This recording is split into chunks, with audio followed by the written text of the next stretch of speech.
Hi hello everyone welcome back to our cricket fact channel. இந்த வீடியோவில் நம்ம வந்து என்ன பார்க்க போகிறோம்னா இந்தியன் டீமோட வேர்ல்டு கப் ஸ்குவாட் வந்து அனலைசிஸ் பண்ண போகிறோம். ஃபஸ்ட்டு வந்து என்னென்னா ஸ்குவாட் வந்து என்னென்னா தெளிவாக படிச்சிடலாம். நேற்று தான் வந்து இந்த ஸ்குவாட் வந்து விட்டுருந்தாங்க. ஃபஸ்ட்டு வந்து கேப்டன் வந்து யாருன்னா ரோஹித் சர்மா, வைஸ் கேப்டன் வந்து யாருன்னா ஹர்திக் பாண்டியா, விக்கெட் கீப்பர் வந்து யாருன்னா 2 பேர் எடுத்திருக்காங்க. ஒன்று வந்து யாருன்னா ரிஷப் பண்ட், இன்னொன்று வந்து என்னென்னா சஞ்சு சாம்சன். ஓப்பனர் வந்து இன்னொருத்தர் வந்து யாருன்னா ஜெய்ஸ்வால், விராட் கோலி, மீதி பிளேயர்ஸ்லாம் வந்து படிக்கிறேன் நான். சூரியகுமார் யாதவ், சிவம் துபே, ரவீந்திர ஜடேஜா, அக்ஷர் பட்டேல், குல்தீப் யாதவ், யுஸ்வேந்திர செகல், ஹர்ஷ்தீப் சிங்கு, ஜஸ்பிரீத் பும்ரா, முகமது சிராஜ். இதோட ரிசர்வில் வந்து யாருன்னா 4 பிளேயர்ஸ் இருக்காங்க. அதில் வந்து யாருன்னா சுப்மன் கில், ரிங்கு சிங்கு, கலீல் அகமது, ஆவேஷ் கான். இவங்க தான் வந்து யாருன்னா வேர்ல்டு கப் டீமில் வந்து இருக்கிற வந்து பிளேயர்ஸு. இந்த ரிசர்வில் இருக்கிற பிளேயர்ஸ் வந்து எப்படின்னா மேலே வந்து யாருக்குன்னா அடிபட்டுச்சுன்னா இவங்க வந்து என்னென்னா டக்குன்னு வந்து உள்ளே போயிடுவாங்க. எனக்கு வந்து என்னென்னா இந்த டீமில் வந்து நிறைய டிஸப்பாயின்மெண்ட்ஸ் இருக்குது. அது வந்து என்னென்னு வந்து இப்போ நான் வந்து சொல்கிறேன். ஃபஸ்ட்டு டிஸப்பாயின்மெண்ட் வந்து என்னென்னா வைஸ் கேப்டன்சி. இதில் வந்து என்ன சொன்னாங்கன்னா 2 பேர் வந்து போட்டி போடுறதா வந்து சொன்னாங்க. ஒன்று வந்து யாருன்னா ஹர்திக் பாண்டியா, இன்னொன்று வந்து யாருன்னா ரிஷப் பண்ட். ஐ திங்க் ரிஷப் பண்ட் வந்து என்னென்னா more deserve then Hardik Pandya to vice captain. ஏன் நான் சொல்கிறேன்னா ரிஷப் பண்ட்டுக்கு நல்ல லீடர்ஷிப் குவாலிட்டி இருக்குது. அதை வந்து யாருமே வந்து என்னென்னா இல்லைன்னு சொல்ல முடியாது. ஹர்திக் பாண்டியாவுக்கும் இருக்குது. ஆனால் நான் என்ன சொல்கிறேன்னா அவரை டீம்லேயே எடுத்துருக்கக்கூடாதுன்னு நான் வந்து சொல்கிறேன். ஏன்னா அவரோட கரண்ட் ஃபார்ம் என்ன வந்து எப்படி பேஸ் பண்ணி அவங்க வந்து ஸ்குவாட் எடுத்திருக்காங்கன்னா கரண்ட் ஃபார்மில் வந்து யார் யாரெல்லாம் இருக்காங்களோ அவங்கள மட்டும்தான் வந்து நாங்கள் டீமில் எடுப்போம்னு சொல்லி வந்து அவங்க வந்து ஒரு ஸ்குவாட் வந்து எடுத்திருக்காங்க. ஆனால் ஹர்திக் பாண்டியா மட்டும் எதுக்கு டீமில் எடுத்தீங்க? கரண்ட் ஃபார்ம் வச்சு எடுத்திருந்தா? என்னோடய கேள்வி வந்து அதுதான். ஹர்திக் பாண்டியாவை மட்டும் கரண்ட் ஃபார்ம் வச்சு எடுக்கல, மீதி இருக்கிறவங்க எல்லாத்தையுமே கரண்ட் ஃபார்ம் வச்சு எடுத்துருக்கீங்கன்னா அப்படின்னா வெளியே விட்ட பிளேயர்ஸ்க்குலாம் வந்து என்ன பதில்? அதுதான் வந்து என்னோட கேள்வி. ஹர்திக் பாண்டியாவை டீமில் எடுத்துருக்கக்கூடாது. நீங்கள் வந்து கேட்கலாம் ஹர்திக் பாண்டியா இல்லைனா வேறு ஆல்ரவுண்டர் யார்? ஏன் ஃபாஸ்ட் பவுலர் ஆல்ரவுண்டர் எடுத்துகிட்டு போகிறீங்க? ஸ்பின்னிங் ஆல்ரவுண்டர் எடுத்துகிட்டு போகலாமே. அதுதான் என்னோடய கேள்வி. அவரை ட்ராப் பண்ணிட்டு சிவம் துபேவுக்கே பவுலிங் கொடுத்து ப்ராக்டிஸ் கொடுக்க வைங்க நல்லா. அதுதான் வந்து நான் சொல்கிறேன். ஏன்னா ஹர்திக் பாண்டியா பவுலிங்கும் நல்லா போடுறதில்ல, பேட்டிங்கும் நல்லா ஆடுறதில்ல. அப்புறம் எதுக்கு வந்து டீமில் இருக்குன்னு வந்து கேட்குறேன். நெக்ஸ்ட்டு வந்து யாருன்னா நெக்ஸ்ட்டு டிசப்பாயின்மெண்ட் வந்து என்னென்னா 4 ஸ்பின்னர் எடுத்துன்னு போகிறாங்க. ஒரு வேர்ல்டு கப் ஸ்குவாடில் 4 ஸ்பின்னர் எதுக்கு? 2 பேர் இருந்தால் போதும். ஒன்று வந்து நான் வந்து யாருன்னு சொன்னால் ஜடேஜா இருந்தால் போதும். செகல், குல்தீப் யாதவ் 2 பேரில் ஒருத்தர் இருந்தால் போதும். இதில் வந்து எதுக்கு 2 பேர்? அக்ஷர் பட்டேல் எதுக்கு? இது 2 பேரில் ஒரு ஸ்பின்னர் எதுக்கு? மொத்தத்தில் 2 பேர் வந்து வேஸ்ட்டாக வந்து டீமில் எடுத்து வச்சுருக்காங்க. அது வந்து எதுக்குன்னு தெரியல. 2 பேருமே பெஞ்ச் தான் பண்ண போகிறாங்க. அதுக்கு வேறு பிளேயர்ஸ்க்கு வந்து சான்ஸ் கொடுத்துருந்து அவன் ஃபாஸ்ட் பவுலர்ஸ் உள்ளே எடுத்துகிட்டு வந்துருக்கலாமே. எதுக்கு 4 ஸ்பின்னரு? அது ஒரு கேள்வி. நெக்ஸ்ட்டு பெரிய கேள்வி வந்து என்னென்னா இதை வந்து நான் சொல்கிறேன். சிராஜ் இட்ஸ் ஓகே, ஏதோ ஒன்று பவுலர்ஸ் தேவையான எடுத்துக்கலாம். முகேஷ்குமார் நல்ல பவுலர் தான், அவர் எடுத்துருக்கலாம். முகேஷ்குமாரோட இன்னொரு பெரிய டேலண்ட் வந்து வெளியே வெயிட் பண்ணிருக்கு. யாருன்னு நான் சொல்கிறேன்னா உங்களுக்கே வந்து கரெக்டாக கண்டுபிடிச்சிருப்பீங்க. Fast bowling Natarajan. நட்ராஜனை டீமில் எடுக்கலை. கேட்கலாம் அவர் வந்து என்ன அவங்க வந்து ரீசன் சொல்லலாம்னா ஒரு வேளை நிறைய இன்ஜுரி கன்சர்ன்ஸ் வந்து அவருக்கு இருக்குது அப்படின்னு வந்து அவங்க வந்து சொல்லலாம். இதெல்லாம் வந்து நான் ஒத்துக்க மாட்டேன். கடைசியாக வந்து இதை பற்றி வந்து பேசுகிறேன். இன்னொன்று வந்து யாருன்னா சஞ்சு சாம்சன். அவர் வந்து யாரோட பிளேஸ் வந்து பிடிச்சிருக்காருன்னா கேஎல் ராகுலோட பிளேஸ். கேஎல் ராகுலை வந்து ஏன் டீமில் எடுக்கலை? என்னோடய ஃபஸ்ட்டு கேள்வி. ஏன் 3 விக்கெட் கீப்பர் எடுத்துகிட்டு போகக்கூடாது? கேஎல் ராகுல் வந்து எப்படின்னா வேர்ல்டு கப் மேட்ச்சில் நல்லா பண்ணியிருக்காரு, இன்டர்நேஷ்னல் மேட்ச்சில் நல்லா பண்ணியிருக்காரு. இப்போ வந்து ஸ்ட்ரைக் ரேட் வந்து பிரச்சனைன்னு சொன்னாங்க. ஸ்ட்ரைக் ரேட் வந்து என்னென்னா ஏற்றிருக்காரு. அவரை வந்து எந்த இடத்துல இறக்கி விட்டாலும் அவருக்கு வந்து ஆடக்கூடிய கேப்பபிலிட்டி இருக்குது. அவரை ஏன் வந்து ட்ராப் பண்ணாங்க? ரீசன் வந்து சொல்லலை. He is more deserve then other players. இவர் வந்து என்னென்னா மற்ற பிளேயர்ஸோடு இவருக்கு நிறைய தகுதி இருக்குது இந்த டீமில் வர்றதுக்கு. நிறைய வந்து ப்ரூவ் பண்ணியிருக்காரு. ஸ்ட்ரைக் ரேட் இம்ப்ரூவ் பண்ணியிருக்காரு. நல்லா பேட்டிங் பண்ணுறாரு. நல்ல டீம் வந்து என்னென்னா ஒரு 3 விக்கெட் ஆயிடுச்சு. 0 ரன்னுக்கு 3 விக்கெட்டு. அப்போ வந்து நீங்கள் யார் அனுப்பலாம்னா தைரியமாக கேஎல் ராகுல் அனுப்பலாம். அது வந்து எல்லாருக்குமே தெரியும்.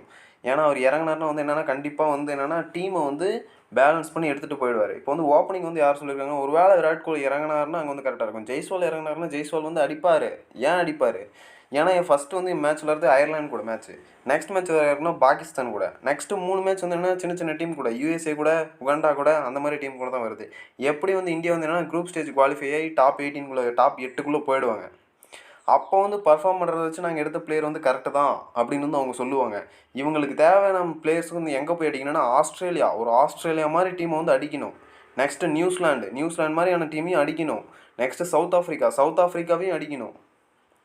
இந்த மாதிரி பிளேயர்ஸ்லாம் வந்து என்னென்னா இந்த மாதிரி டீமுக்கு வந்து அடிக்கணும்னா நம்மளுக்கு வந்து என்னென்னா பெஸ்ட் பிளேயர்ஸ் வேணும். இதுவரைக்கும் வந்து என்னென்னா எக்ஸ்பீரியன்ஸ் என்ன சொல்கிறதா எனக்கு தெரியல. நிறைய எக்ஸ்பீரியன்ஸ் வச்சுருக்காரு. இவர் ஏன் வந்து டீமில் எடுக்கல? மிட்சல் ஸ்டார்க் போட்டாலும் சரி, கம்மின்ஸ் போட்டாலும் சரி, யார் போட்டாலும் சரி, கரெக்டாக திறமையாக அடிக்கக்கூடிய திறமை இவருக்கு மட்டும்தான் இருக்குது. இவர் விராட் கோலி 2 பேருக்கு மட்டும்தான் இருக்குது. கரெக்டான நெட் ரேட் மெயின்டைன் பண்ணி அழகாக டீம் வந்து தூக்கிட்டு போவாங்க மேலே. இவரை வந்து வெளியே விட்டாங்க. எனக்கு வந்து பெரிய வருத்தம் இது. நெக்ஸ்ட்டு நட்ராஜனையும் வெளியே விட்டாங்க. அது வந்து ஏன்னு எனக்கு வந்து தெரியல. கரெக்டான ரீசனும் கிடையாது. நீ நல்ல ஃபாஸ்ட் பவுலிங் ஆவேஷ் கான் எடுத்துகிட்டு போகிறீங்க, ரிசர்வில் வச்சுருக்கீங்க. ரிசர்வில் கூட இவர் எடுக்க முடியலன்னா அப்புறம் வந்து எதுக்கு நான் கேட்குறேன்.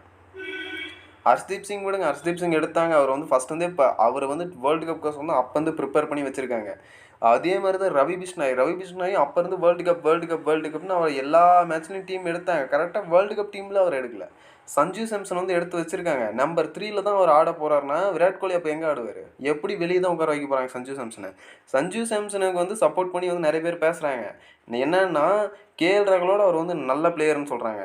இப்போ வந்து என்னென்னா அவருக்கும் சான்ஸ் கிடச்சிச்சு. சஞ்சு சாம்சனுக்கு ஒரு 4-5 மேட்ச் அவர் வந்து என்ன பண்ணார்? ஃபஸ்ட்டு 6 அடிப்பார், அடுத்த பால் அவுட் ஆவார். 2 6 அடிப்பார், அடுத்த பால் அவுட் ஆவார். அவர் தாண்ட ஒரு 20 ரன் 30 ரன்னே அவர் தாண்ட போகிறதில்ல.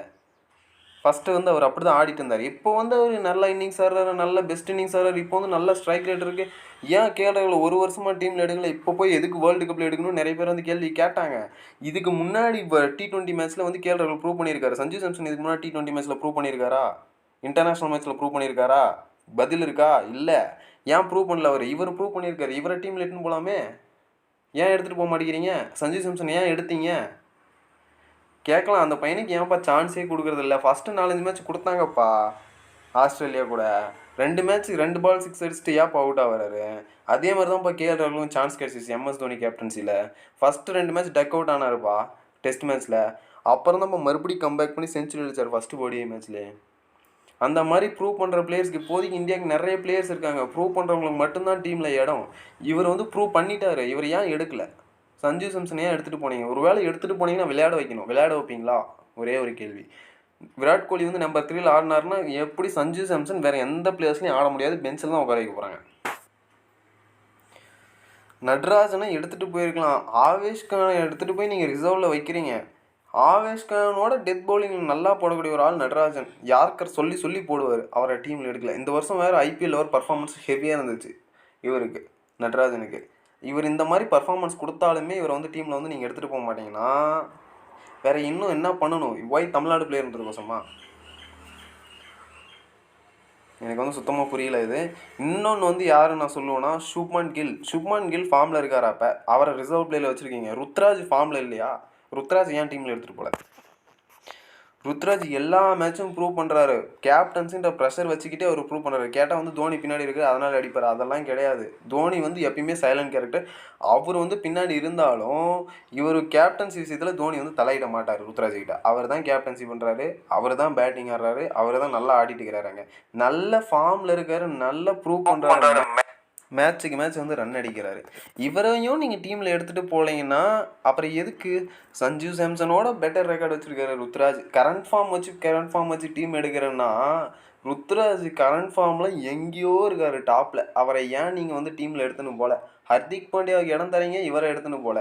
4 ஸ்பின்னர் எடுத்துகிட்டு போகிறீங்க, நட்ராஜன் எடுத்துன்னு போகல. 4 ஸ்பின்னர் எடுத்துன்னு போக தேவையில்ல. இதோட பெரிய ஒரு மிஸ்டேக் என்னென்னா ரிங்கு சிங்கை வந்து நீங்கள் வெளியே ரிசர்வில் வச்சுருக்கீங்க. பெரிய அடி வாங்க போது வேர்ல்டு கப்பில் இந்த முடிவு. ஹர்திக் பாண்டியாவை ஃபினிஷிங் பண்ண சொல்லி இறக்கி விட போகிறீங்க, ஜடேஜாவை ஃபினிஷிங் பண்ண சொல்லி இறக்கி விட போகிறீங்க. 2 பேருமே ஃபினிஷர். இப்போதைக்கு அவங்க 2 பேரும் ஃபினிஷர் கிடையாது என்னை பொறுத்த வரைக்கும். ஜடேஜா வந்து CSKக்காக மேலே ஆடுறாரு. ஹர்திக் பாண்டியா ஆடுறதே இல்லை. ஃபினிஷர் வேணும்னா ரிங்கு சிங் தான் வேணும். ரிங்கு சிங் கேட்டால் நீங்கள் பர்ஃபார்மன்ஸ் சரியில்லைன்னு சொல்லுவீங்க. அவருக்கு எப்பப்பா பேட்டிங் சான்ஸ் கிடச்சிச்சு பர்ஃபார்மன்ஸ் பண்ணுறதுக்கு?